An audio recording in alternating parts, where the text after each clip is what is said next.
ഇത്താത്തങ്ങൾ എന്ത് വർത്താനൊക്കെ ഈ പറയണത്? ഇതിപ്പോ ഞങ്ങള് രണ്ടുപേരും എന്തോ ചെക്ക് ചെയ്ത പോലെയാണല്ലോ നിങ്ങള്.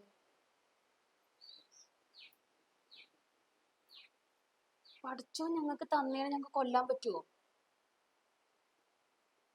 ഞങ്ങളുടെ ഷാനിമോളെ പോലെ തന്നെയല്ലേ ഞങ്ങൾക്കതും.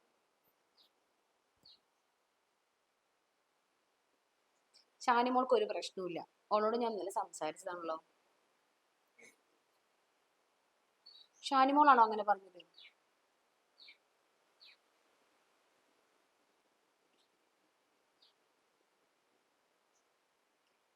ഞങ്ങള് ഭാര്യയും ഭർത്താവല്ലേ. ഞങ്ങൾ എന്ത് നാണക്കേടുണ്ടാക്കി നിങ്ങൾ ഈ പറഞ്ഞത്? ഞങ്ങൾക്ക് ഇത്ര പ്രായമായത് എന്താ കുഴപ്പം?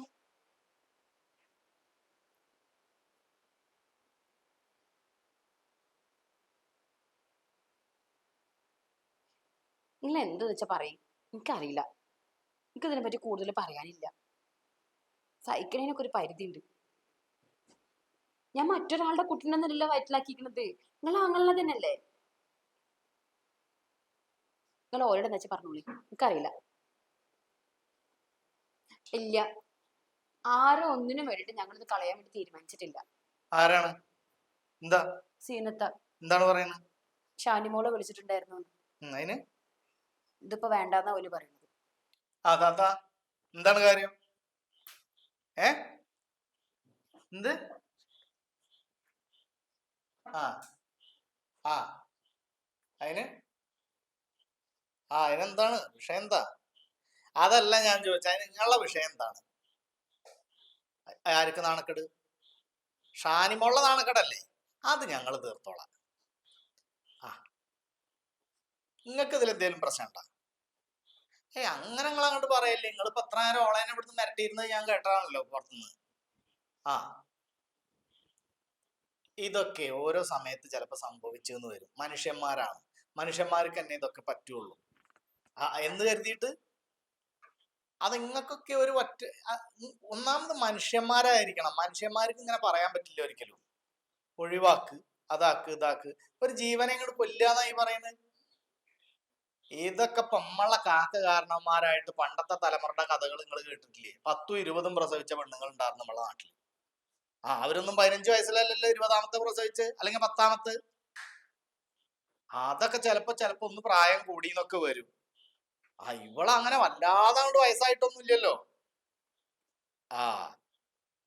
ഒരു സ്ത്രീക്ക് ഗർഭം ധരിക്കാനുള്ള പ്രായം തന്നെയല്ലേ അവൾക്കുള്ളത് ഇപ്പോ. അപ്പൊ അത് അങ്ങനെ നടന്നോട്ടെ. നിങ്ങളിത് കൊട്ടിഘോഷിച്ച് നാട് മുഴുവൻ കൊണ്ട് നടക്കണ്ട. ഇനി അഥവാ നിങ്ങളിത് കൊണ്ട് നടന്നാ നിങ്ങളിത് കൊണ്ട് നടക്കണ്ട് എന്നുള്ളത് ഞാൻ ഇവിടെ അറിയും. അന്ന് ഞാൻ ഇങ്ങനെയാവില്ല പറയാ. മനസ്സിലായില്ലേ? അല്ല, ദേഷ്യം പിടിക്കേണ്ടടുത്ത് ദേഷ്യം പിടിക്കണം. ഒരു നല്ല കാര്യം ഒരു വീട്ടിൽ സംഭവിക്കുമ്പോൾ ഒരു പുതിയ ആളാണ് നമ്മുടെ വീട്ടിലേക്ക് വരുന്നത്. അത് ആണാവട്ടെ പെണ്ണാവട്ടെ എന്തോ ആവട്ടെ. അപ്പൊ അതിനിപ്പൊ തന്നെ പണ്ടാറടക്കി പ്രാഗി അതല്ലല്ലോ ഒരു മനുഷ്യൻ ചെയ്യേണ്ടത്. നിങ്ങൾ മൂത്ത ആളല്ലേ ഇവിടുത്തെ. നിങ്ങൾ പറഞ്ഞ് മനസ്സിലാക്കല്ലേ വേണ്ടത്. ഇപ്പൊ ഷാനിമോളായാലും വേറെ ആരായാലും അതങ്ങനെ ഒരു സംഭവം അല്ല എന്നുള്ളത് സന്തോഷത്തോട് കൂടിയിട്ട് എല്ലാരും പറഞ്ഞ് മനസ്സിലാക്കേണ്ട ചുമതലയുള്ള ആളല്ലേ നിങ്ങൾ. നിങ്ങളാണ് ഈ വർത്തമാനം പറയുന്നത്. ഒരു സ്ത്രീ 45 വയസ്സായ പ്രസവിക്കാൻ പാടില്ലേ? അല്ല, ഇതിനൊക്കെ ഇങ്ങനെ അതിരുണ്ടാ? ഇന്ന വയസ്സിൽ ഇന്നതുപോലെ, ഇന്നത് വയസ്സിൽ ഇന്നതുപോലെ എന്നുള്ളത്. പ്രസവിക്കാൻ പക്വത ഉള്ള പ്രായമാണോ തീർച്ചയായിട്ടും പ്രസവിക്കും. അത് സ്വാഭാവികമായിട്ട് ചിലപ്പോൾ സംഭവിച്ചു എന്ന് വരും. വയസ്സൊക്കെ ഇപ്പൊ നമ്മള് ഇപ്പോഴത്തെ ആൾക്കാർ പറയുന്നില്ലേ, വയസ്സൊക്കെ ഒരു നമ്പർ മാത്രമേ ഉള്ളൂ. അല്ലാണ്ട് അങ്ങനെ ഒന്നുമില്ല. അപ്പൊ നിങ്ങൾ ഇനി ഇതിൽ കൂടുതൽ ഓളെ വിളിച്ച് ഞൊടിയാൻ നിൽക്കണ്ട. ഇനി അങ്ങനെ ആ ജാതി വർത്താനായി കഴിഞ്ഞിട്ടുണ്ടെങ്കിൽ ഞാൻ ഇപ്പൊ പറയണ മാതിരി ആവില്ല പറയാ. കേട്ടില്ലേ? പൊതുവേ എനിക്ക് ദേഷ്യം എടുത്തുചാട്ടം കൂടുതലാന്ന് നിങ്ങൾ തന്നെയാ പറയുന്നത്. നിങ്ങളോടാണ് ഞാൻ ഇപ്പൊ ഇത് പറയുന്നത്. അടങ്ങി ഒതുങ്ങിയിട്ട് അതെല്ലാരെയും പറഞ്ഞ് മനസ്സിലാക്കിയിട്ട് അതാണ്ട് സോൾവ് ആക്കിയിട്ട് നൈസായിട്ട് കൈകാര്യം ചെയ്യുക. അല്ലാതെ ഒഴിവാക്കുക, കിഴിവാക്കുക, അങ്ങനെയൊക്കെ എന്ന് പറഞ്ഞാൽ അവിടെ ഇവിടെ നൂനിക്കാനും നീട്ടാനും പോണ്ട ട്ടാ. എന്നാ ശരി. ഓക്കെ, അസ്സലാമു അലൈക്കും. രണ്ടെണ്ണം കേൾക്കാത്തതിന്റെ കുഴപ്പമായിരുന്നു. കൂട്ടത്ത് ഇനി എവിടെ നീട്ടി നടക്കില്ല. നീട്ടി നടത്താൻ ഞാൻ അറിയും ചെയ്യും. അപ്പൊ ഞാൻ ഇതിന് പകരം ഈ എന്തിനാണ് ഇതിന് ബേജാറാവണത്? അത് സാറില്ല, അത് പോട്ടെ. ഇതൊക്കെ സ്വാഭാവികമാണ്. നമ്മളെ മോളെന്നെ എങ്ങനെയൊക്കെ പറയുന്നുണ്ട് പറയുമ്പോഴാണ് മോള് പറയണ ഓളനെ പറഞ്ഞ് മനസ്സിലാക്കാൻ ഞാൻ പറഞ്ഞിട്ടുണ്ട്. ഇനി ഓള് വിളിക്കട്ടെ, അല്ലെങ്കിൽ ഓളനെ ഞാൻ വിളിക്കാം, അല്ലെങ്കിൽ അവിടെ പോയി കാണാം. മോള് ചായ എന്തെങ്കിലും വേണോ?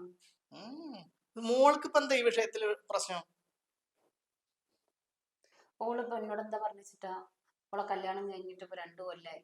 ഓൾക്ക് ഒരു കുട്ടിയായ സമയത്ത് നിങ്ങൾ എന്തിനാണ് ഈ പരിപാടിക്കുന്നത്? ഞാൻ എന്ത് മറുപടി പറയാ? ഓൾക്ക് കുട്ടിയായ എന്താ ഇവിടെ ഒരു കുട്ടി ഉണ്ടാവാൻ പാടില്ലേ? ഓളും കുട്ടിയായിരുന്നല്ലോ ഒരു കാലത്ത്. ഓളെന്നെ വളർത്തി വലുതാക്കിയിട്ട് കല്യാണം കഴിച്ചു കൊടുത്തില്ലേ? ഈ താഴ്ന്ന് നിക്കണതുകൊണ്ടാണ് എല്ലാവരും എന്റെ തലയിൽ വന്ന് കേറുന്നത്. ഞാൻ ഇപ്പൊ ഈ അവസ്ഥയിൽ ചീത്ത പറഞ്ഞ് വിഷമിപ്പിക്കണില്ല. എന്നാലും പറയാ, ആവശ്യത്തിന് താഴ്ന്നു നിന്ന് കൊടുക്കണം.